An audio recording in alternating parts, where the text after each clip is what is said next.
In this series of video, I'll be discussing about Azure.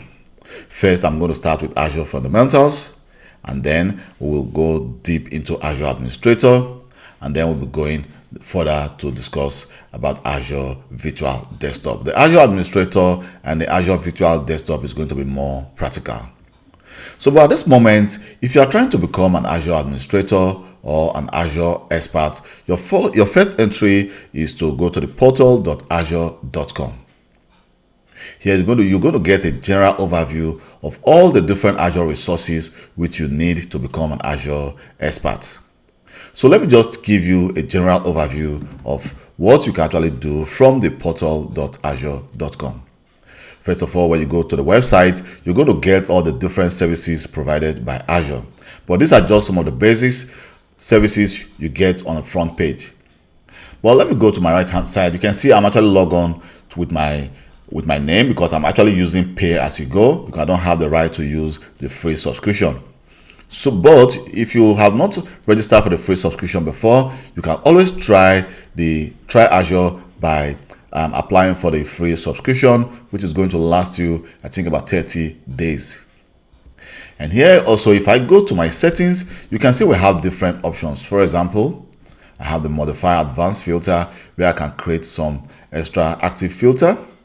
Or if I go back again here to my advanced startup views, the appearance startup views, you can see we have, for example, at this moment, I'm using the standard Azure look. They're the theme, but I can decide to go for a dark theme, and when I click apply, you can see how my view look like. But at this moment, I can decide to go back again to Azure theme, the standard Azure theme, and then just click apply. So if I go to language and region, you can see at this moment you can actually change your language to a different language of your choice. But because I speak English and also I speak Dutch, I can actually change my language to English or Netherlands. And you can see the format. It's the original format is English United States, but I can actually change this to, for example, I live in Belgium. I can decide to go to here. You can see we have the Belgian. I can decide to just change that, and you can see my information. Oh, let me just cancel that first and click apply and click OK. So it's going to actually take me back again to the Azure portal. So right now you can see under my information, we can decide to give a different email if we want to receive the Azure service and security issues on a different email address.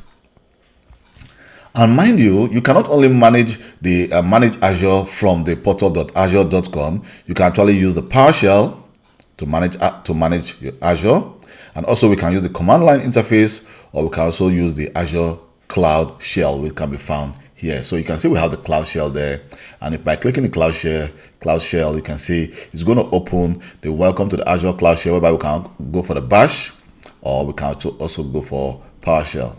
But let me cancel that for now. And then if I go again to my left hand side, here you can see we have the Show Portal menu. So by clicking on the Show Portal menu, you can see we have all the different activities you can perform on Azure. But for example, if I click all services, you can see it's going to actually display all the different services you can actually carry out from the portal.azure.com.